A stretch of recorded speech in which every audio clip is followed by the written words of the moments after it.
السلام علیکم ورحمۃ اللہ وبرکاتہ۔ ناظرین، میں اویس رضا نوری۔ اب تو منبر رسول پر نعت کی جگہ گانے ہو رہے ہیں۔ نعت پڑھتے ہیں مگر اسی کی آڑ میں گانے کی طرز بنا لیتے ہیں۔ آپ اسکرین پر دیکھ رہے ہیں، اس شاعر کا نام ہے دلبر شاہی۔ بہت بڑے بڑے شاعروں میں ان کا شمار ہوتا ہے اور بڑے بڑے شاعروں سے ان کے کانٹیکٹ بھی ہیں۔ اب یہ صاحب کچھ وقت سے کچھ نہ کچھ فساد والے کام کرتے رہتے ہیں منبر رسول پر۔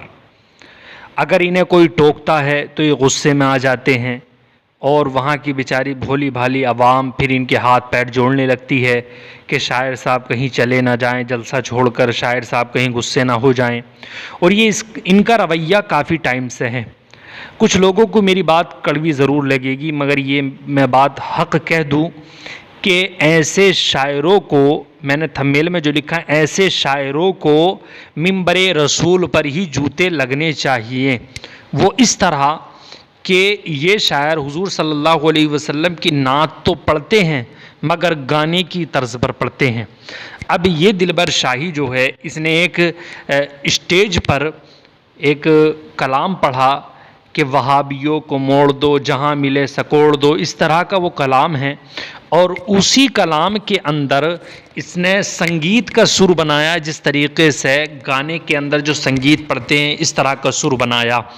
اور میں کہتا ہوں وہ عقل کے اندھے، وہ خاموش، وہ بالکل قبرستان والے مولوی جو اپنی زبان کو بند کر کے اسٹیج پر منبر رسول پر بیٹھ کر سرپرستی میں اپنی وہ سنواتے ہیں، اور عوام اہل سنت جو کم نالج رکھتی ہے وہ بھی بڑی جھوم جھوم کر وہ داد دیتی ہے اور خوب پیسہ لٹاتی ہے۔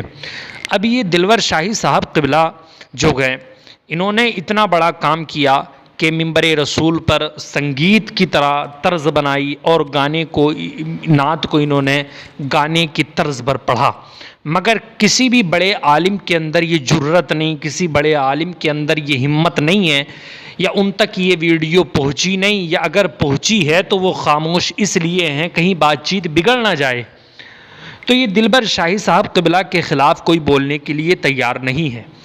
اگر کوئی مولانا، اگر کوئی مفتی صاحب اگر یہ کہہ دیتے ہیں کہ اس شعر کو، یہ وضاحتی شعر ہے، ہر جگہ نہیں پڑھنا چاہیے، تو ان کو بڑی بری طریقے سے گھیرا جاتا ہے اور ہزاروں ویڈیو بنا دی جاتی ہے، ان پر کٹ کا نشان لگا دیا جاتا ہے، اور ان پر جو ہے بائیکاٹ کا ٹھپا لگایا جاتا ہے۔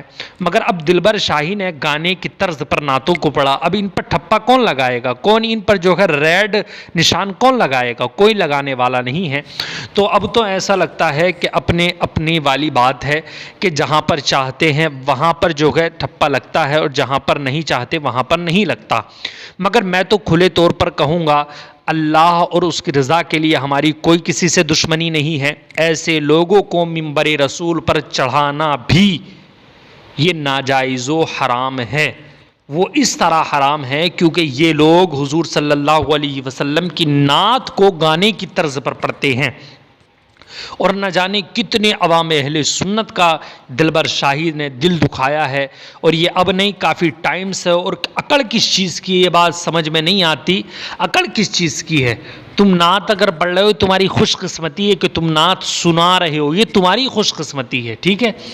تم کسی پر احسان نہیں کر رہے، تم بک کر جاتے ہو، تمہیں پیسے دیے جاتے ہیں، ٹھیک ہے؟ اور تم وہاں پر غصہ دکھاتے ہو، اور پھر وہاں گانوں کی طرز پر نعتیں سناتے ہو۔